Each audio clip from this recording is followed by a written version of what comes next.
पांचों पांडवों ने अपने मृत पिता पांडु का मांस खाया था। उन्होंने ऐसा क्यों किया, ये जानने के लिए पहले हमें पांडवों के जन्म के बारे में जानना पड़ेगा। पांडु के 5 पुत्र युधिष्ठिर, भीम, अर्जुन, नकुल और सहदेव थे। इनमें से युधिष्ठिर, भीम और अर्जुन की माता कुंती तथा नकुल और सहदेव की माता माद्री थी।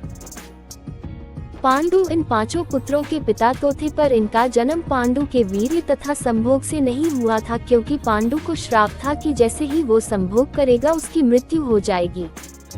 इसलिए पांडु के आग्रह पर यह पुत्र कुंती और माद्री ने भगवान का आह्वान करके प्राप्त किए थे। जब पांडु की मृत्यु हुई तो उसके मृत शरीर का मांस 5 भाइयों ने मिल बांट कर खाया था। उन्होंने ऐसा इसलिए किया क्योंकि स्वयं पांडु की ऐसी इच्छा थी। चूंकि उसके पुत्र उसके वीर्य से पैदा नहीं हुए थे, इसलिए पांडु का ज्ञान कौशल उसके बच्चों में नहीं आ पाया था।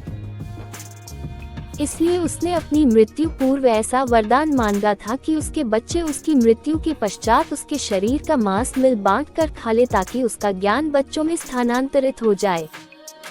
पांडवों द्वारा पिता का मांस खाने के संबंध में 2 मान्यता प्रचलित है। प्रथम मान्यता के अनुसार मांस तो 5 भाइयों ने खाया था, पर सबसे ज्यादा हिस्सा सहदेव ने खाया था। जबकि एक अन्य मान्यता के अनुसार सिर्फ सहदेव ने पिता की इच्छा का पालन करते हुए उनके मस्तिष्क के 3 हिस्से खाए। पहले टुकड़े को खाते ही सहदेव को इतिहास का ज्ञान हुआ, दूसरे टुकड़े को खाने पे वर्तमान का और तीसरे टुकड़े को खाते ही भविष्य का। यही कारण था कि सहदेव 5 भाइयों में सबसे अधिक ज्ञानी था और इससे उसे भविष्य में होने वाली घटनाओं को देखने की शक्ति मिल गई थी। शास्त्रों के अनुसार श्री कृष्ण के अलावा वो एकमात्र शख्स सहदेव ही था जिसे भविष्य में होने वाले महाभारत के युद्ध के बारे में संपूर्ण बातें पता थी।